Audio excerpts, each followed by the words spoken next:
કે ગુરુ બિન ભવ નિધિ તરહી ન કોઈ, જો બિરંચી શંકર સમ હોય.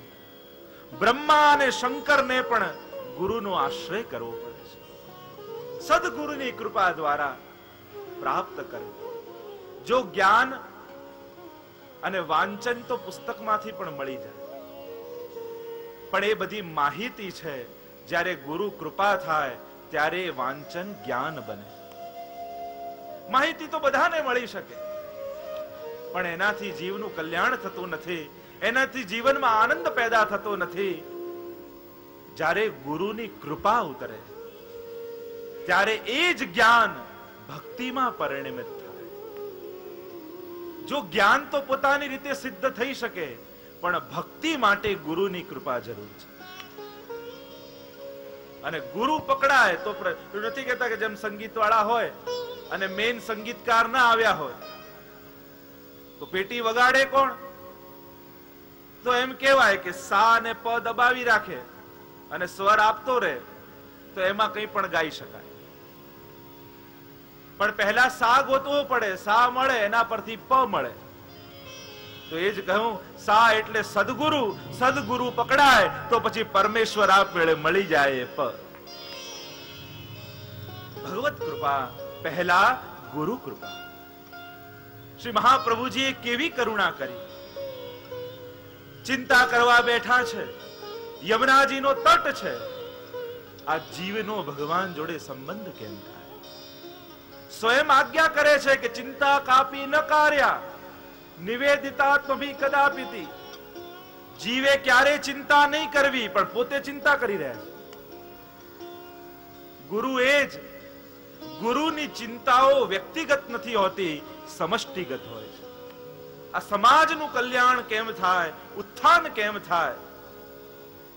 એક સમયે ચિંતા ચિતરાઈ, દૈવી કિહિબિત જાની ન જાય.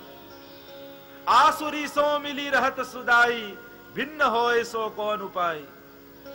આ જીવનો ભગવાન જોડે સંબંધ કેમ થાય? અને સ્વયં ઠાકોરજી પ્રગટ થયા અને બ્રહ્મ સંબંધ મંત્ર આપ્યો. 4 વચન આપ્યા એ સમયે મહાપ્રભુજીને. ઠાકોરજીએ પહેલું વચન આપ્યું, આપના દ્વારા જે જીવ શરણે આવશે આ બ્રહ્મ સંબંધ લઈને એનો નિશ્ચિત હું સ્વીકાર કરીશ. બીજું વચન આપ્યું, જેનો એકવાર સ્વીકાર કરીશ એને પછી ક્યારેય છોડીશ નહીં. જે જીવે પણ એકવાર બ્રહ્મ સંબંધ લીધું છે, અત્યારે નહીં તો 5 વર્ષ પછી, 5 નહીં તો 10, 10 નહીં તો 50, નહીં તો આવતા જને પણ જન્મ પણ ઠાકોરજીની કૃપા જરૂર પ્રાપ્ત થશે. પ્રભુ એને ક્યારેય છોડશે નહીં. વાર્તા સાહિત્યમાં અનેક પ્રમાણ મળે. એ ગુલાબદાસ ગુલાબ ખાન થઈ ગયા, ભૂલી ગયા બધું જ, ગુરુદેવને ભૂલી ગયા. પણ ગુસાઈજીએ કેવી કૃપા કરી. એક વૈષ્ણવને ચર્મ રોગ નીકળ્યો અને વૈષ્ણવને કહ્યું કે જાઓ, આગ્રામાં ગુલાબદાસ રહે છે, એના દર્શન માત્રથી તમારો રોગ દૂર થઈ જશે. કરવી છે કૃપા ગુલાબદાસ પર અને નિમિત્તા વૈષ્ણવને બનાવે. શોધતા શોધતા આગ્રામાં ફરે છે, કોઈ ગુલાબદાસ વૈષ્ણવ ક્યાં રહે છે? એને થયું કે કોઈ બહુ મોટા વૈષ્ણવ હશે તો જ એના દર્શનથી કલ્યાણ થાય. ક્યાંય આગ્રામાં ગુલાબદાસ મળ્યા નહીં. છેલ્લે કોઈએ કહ્યું કે ગુલાબદાસ તો નથી, પણ અહીંયા એક ગણિકાને ત્યાં, નૃત્યાંગનાને ત્યાં એક ગુલાબ ખાન રહે છે. અને પેલા વૈષ્ણવને થયું આ કઈ વૈષ્ણવ થોડી હોય કે જે નૃત્યાંગનાને ત્યાં રહેતા હોય. લાવો ચલો મળતા તો આવું. અને જ્યાં ઉપર સીડીઓ ચડ્યા, દરવાજો ખટખટાવ્યો અને આ ગુલાબદાસ ગુલાબ ખાન થઈ ગયા હતા. બધો ધર્મ મૂકી દીધો હતો અને દરવાજા ખુલ્યા અને આ વૈષ્ણવે જય શ્રી કૃષ્ણ કર્યા. એકદમ સ્મૃતિ આવી, અરે મને ભગવત સ્મરણ કરનારું કોણ? કહ્યું કે મને ગુસાઈજીએ મોકલ્યા છે અને કહ્યું છે ગુલાબદાસના દર્શન થશે તો તમારો રોગ દૂર થશે. અને જુઓ, તમારા દર્શન માત્રથી મારો રોગ ગયો. ચરણોમાં પડવા ગયા અને ગુલાબદાસને એવો તાપ થયો, અરે મારા ગુરુને તો હું ક્યારનો ભૂલી ગયો હતો. મેં બ્રહ્મ સંબંધ લીધું ને ક્યારની વિસ્મૃતિ થઈ ગઈ. હું ભૂલી ગયો પણ ગુરુ મારા મને ભૂલ્યા નથી. એવો તાપ થયો કે એ જ સમયે દેહ પડ્યો ને નિત્ય લીલામાં પ્રાપ્ત થઈ ગયો. ગુરુની કૃપા થાય તો પ્રભુ પણ કૃપા કરે. બીજું વચન ઠાકોરજી આપ્યું, એક વાર જેને પકડીશ એને ક્યારે છોડીશ નહીં. ત્રીજું વચન આપ્યું, આપની કાની આપી મને જે કંઈ પણ ભોગ ધરશે એ વસ્તુ હું જરૂરથી આરોગીશ. અને ચોથું વચન આપ્યું, આપ જેને માથે પધરાવી દેશો મને એને ત્યાં હું સદા માટે બિરાજીશ. આમ મહાપ્રભુજીથી 4 વચનોથી શ્રીનાથજી બંધાયા. અને એટલે જ આ પુષ્ટિ માર્ગમાં પહેલા વલ્લભની કૃપા જોઈએ, પછી જ શ્રીનાથજી બાવા કૃપા કરે. ગમે તેટલી વાર શ્રીનાથજી પૂનમ ભરી આવો, પણ જો વલ્લભમાં શ્રદ્ધા નથી તો શ્રીનાથજી દ્રષ્ટિ પણ નહીં આપે.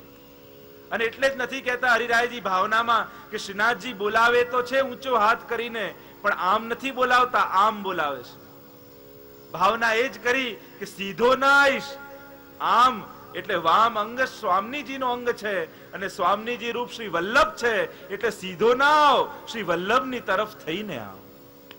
પહેલા વલ્લભ તારો અંગીકાર કરે.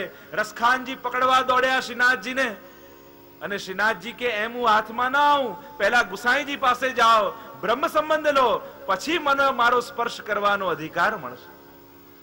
અને જ્યાં ગુસાઈજીએ બ્રહ્મ સંબંધ કરાવ્યું શ્રીનાથજીની સન્મુખ, અને રસખાનજી જવા લાગ્યા અને શ્રીનાથજી હાથ પકડ્યો, અબ ક્યાં જા રહો, હવે ક્યાં જાય છે, હવે તો તું મારો થઈ ગયો છે. શ્રી વલ્લભની કરુણા. સૌનકજી એ જ કહે છે કે જો ગુરુ પ્રસન્ન થાય તો યોગીઓને દુર્લભ વૈકુંઠ ધામ આપે છે. સુંદર પ્રશ્નો કર્યા અને સુતજીએ કહ્યું કે તમારા બધા જ પ્રશ્નોનો એક જ ઉત્તર છે. અને સુતજી બોલ્યા, કાલ વ્યાલ મુખગ્રાસ ત્રાસ નિર્ણાસ હેતવે શ્રીમદ ભાગવતમ શાસ્ત્રમ કલૌકીરેણ ભાસિતમ. કાલ વ્યાલ મુખગ્રાસ. સુતજી કહેવા લાગ્યા, આ કાલ રૂપી વ્યાલ છે. વ્યાલ એટલે સર્પ. અને કલિયુગ રૂપી સર્પ જ્યારે બધાનો ગ્રાસ કરવા બેઠો છે, ત્યારે એમાંથી મુક્ત થવાનો એક જ માત્ર ઉપાય છે, અને એ છે શ્રીમદ ભાગવતની કથાનું શ્રવણ. જે જીવ શ્રીમદ ભાગવતનો આશ્રય કરે એનો કલિયુગ કંઈ પણ બગાડી શકતો નથી. જો સર્પની ઉપમા આપવામાં આવી કાલને, જો હાથી આવે તો ખબર પડે, ગાય આવે તો ખબર પડે, સિંહ આવે તો ખબર પડે, પણ સર્પ આવે ને તો ખબર ન પડે. આ કલિયુગ પણ એવો છે, ક્યારે આપણી અંદર પ્રવેશ કરી જાય ખબર પડતી નથી, ક્યારે આપણો ગ્રાસ કરી જાય ખબર પડતી નથી. આપણા બધાની સ્થિતિ તો એવી છે કે કાલ રૂપી વ્યાલ સર્પના મુખમાં આપણું મોઢું તો જતું રહ્યું છે, પણ બંને હાથથી લૌકિક સમેટવામાં પડ્યા છે. આવી સ્થિતિમાં જીવ જ્યારે જીવી રહ્યો છે, ત્યારે એને મુક્ત થવાનો એક જ ઉપાય છે શ્રીમદ ભાગવતની કથાનું શ્રવણ. સૌનકજી, આ ભાગવતની કથાઓ તો દેવતાઓને પણ દુર્લભ છે. સુતજી કહેવા લાગ્યા કે મનને શુદ્ધ કરવાનો કોઈ જો ઉપાય હોય તો આ ભાગવતની કથા છે. જે ભાગવતની કથાનું શ્રવણ કરે એનું મન શુદ્ધ થઈ જાય છે, અને એના હૃદયમાં સ્વયં ઠાકોરજી આવીને બિરાજે.